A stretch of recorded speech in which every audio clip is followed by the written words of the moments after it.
What would you do differently if you set up your own letting agency again?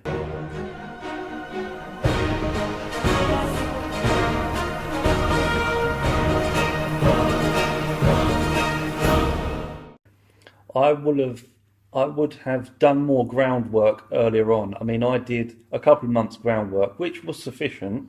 However, I didn't realise how much uptake I would have. I mean, some people said, "Oh, you're going to take all your old clients." No, I've not done that.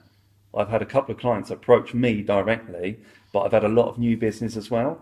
And what I would have done differently is maybe done a bit more groundwork first, because What does groundwork look like?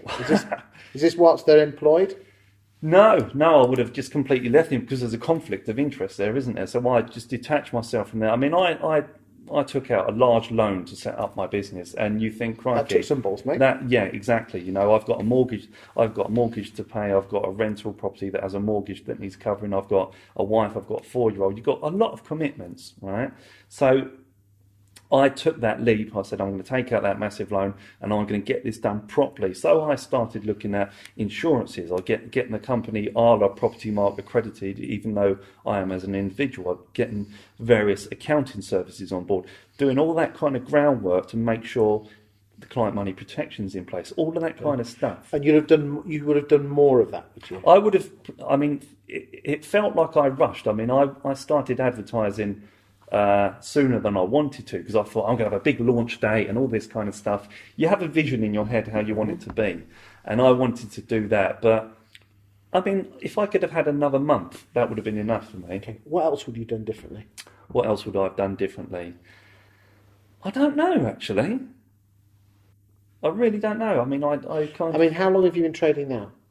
Since October, So that's 6 months. months. Yeah, And how many properties have you got under management? 40 properties under management. That's really good, mate. Yeah. Especially if you've not brought any across. Yeah. What things have you done to try and bring landlords across? I haven't actively done anything at the moment. I mean, what I've done is put myself out there, say I'm here, you know, and if you want to come on board.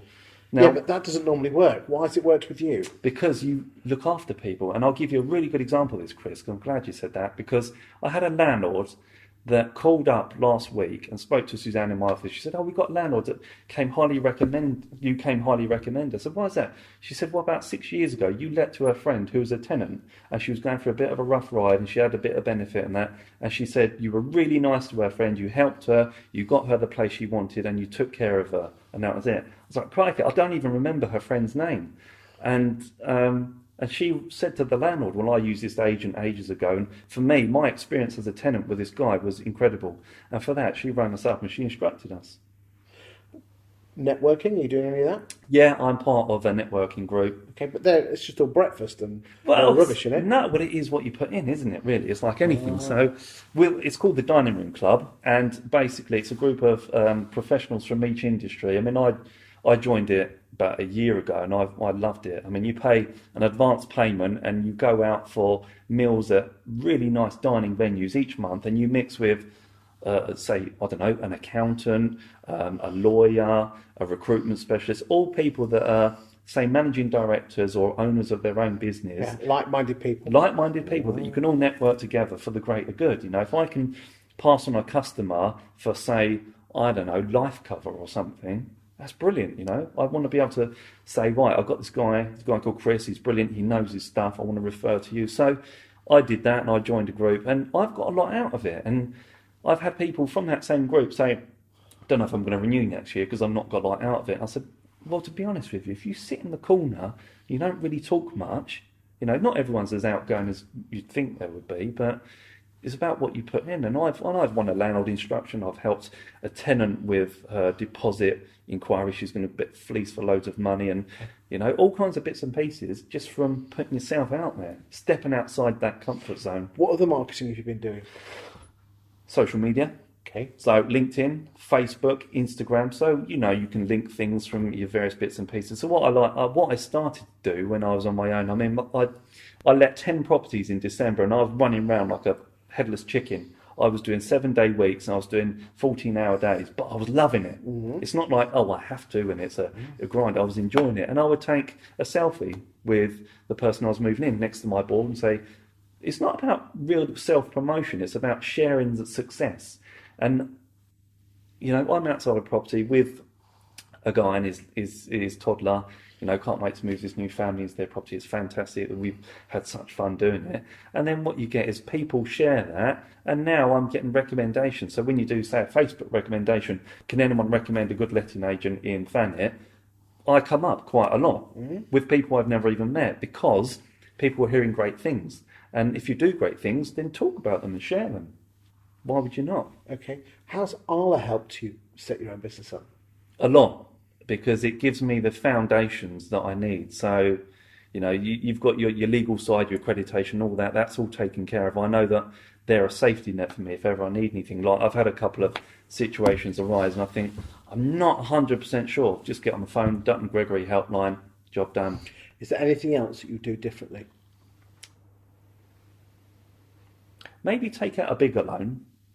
Wow. Only to invest a bit more in, because, I it's all about putting back. It's not about making huge amounts of profit. It's about ticking over, paying yourself a wage, paying your staff a good wage, keeping them happy. And for me, I probably would have taken out a bit more just to invest more in marketing, just to say, look, we're here, we're out there. I mean, I've got all these ideas buzzing in my head, but I'm thinking at the moment I need to keep the budget relatively low. I mean, I get people on LinkedIn approach me, say, oh, we can improve your SEO, we can do this and do that. All things that involve investing more money. So I'll look at that eventually when the money's there. At the moment, I need to use... You don't need to do any of that, mate. No. I've told you in the green room what you need to do. I know you have, yeah.